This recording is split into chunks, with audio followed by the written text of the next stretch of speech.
Your wife is putting you under pressure, so much pressure. She wants you guys to relocate. She wants you to leave your home country and go settle down, maybe in diaspora.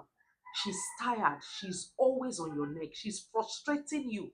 Like anytime you return for work, that's what she wants to talk about. Let's leave this country. Let's relocate. Let's go somewhere else. The pressure is real because a lot of her friends have gone already and she is insisting on leaving. In fact, you can never find peace if you don't oblige. Every day you keep telling her, let me think about it. Let me think about it. Let's take a very careful decision. We cannot just jump up and relocate because others are doing it. But no, she won't have it your way. It's either her way or her way. So you are in a dilemma. You are in the middle of this kind of drama where, of course, she will begin to react. She will begin to jump into one mood or the other. You cannot even drink water in your house again and drop cup because she's very, very angry, insisting on what she wants. She's tired of where she is. All her friends have traveled with the children. She doesn't care if she has to relocate with her children and leave you behind. Whenever you make up your mind, you can come.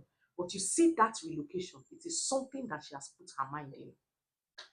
Let's look at the indices. The first thing first, because we are getting a lot of issues, surrounding these kind of decisions that men make in a haste, just because that's what your woman wants. Even when you know deep down in your heart that is not something that you want, at least not now, but because you want peace.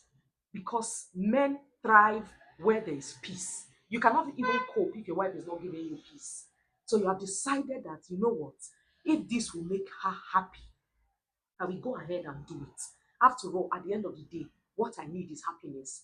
And if you're a good man, of course you want your wife to be happy because you know what they say about happy wife, happy home. Even if I say happy couple, happy home.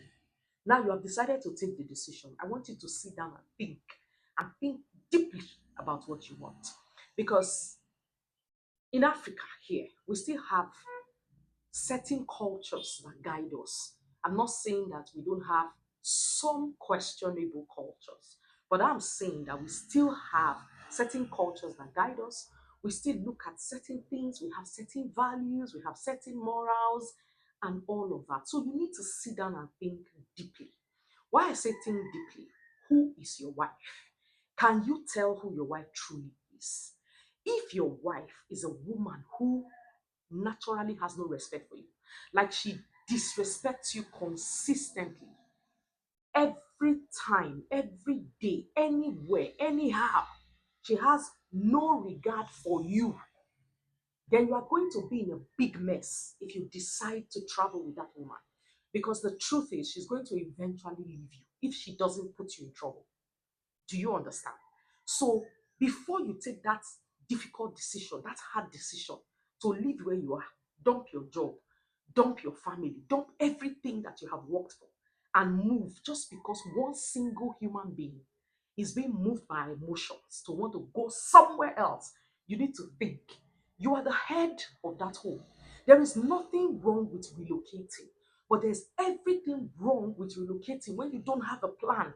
You cannot exactly tell the plan, what you're going to do, why you are going, but just because you are under pressure or you just want to make one person happy, even if you are not happy for the rest of your life, then you are making a very, very bad decision because eventually you see that peace that you so desire that is making you say, you know what, if that's what's going to make you happy, you can travel. That peace will elude you for the rest of your life because that woman is going to keep asking, is going to keep asking and keep asking. A lot of women are moved by emotions. They don't count the cost. Before you build a house, you sit down to count the cost. Else, when you get to a certain level, you can get stuck. So when you are relocating, there has to be first an agreement between you and your wife. There has to be an agreement. There has to be a long-term plan, not just a short-term plan. What's the long-term plan? If eventually we get to the new location, we don't immediately have a job, how do we intend to survive? Because you see, it is easy for a woman to push and say, let's go, because she's moved by emotion. She's not counting the cost. She doesn't understand that, look, we have to have a plan B. What if this fails? What if this fails? At the end of the day, When things are not going on well, she's going to turn around and blame you. This is why I say a lot of women are manipulative, but they don't even know.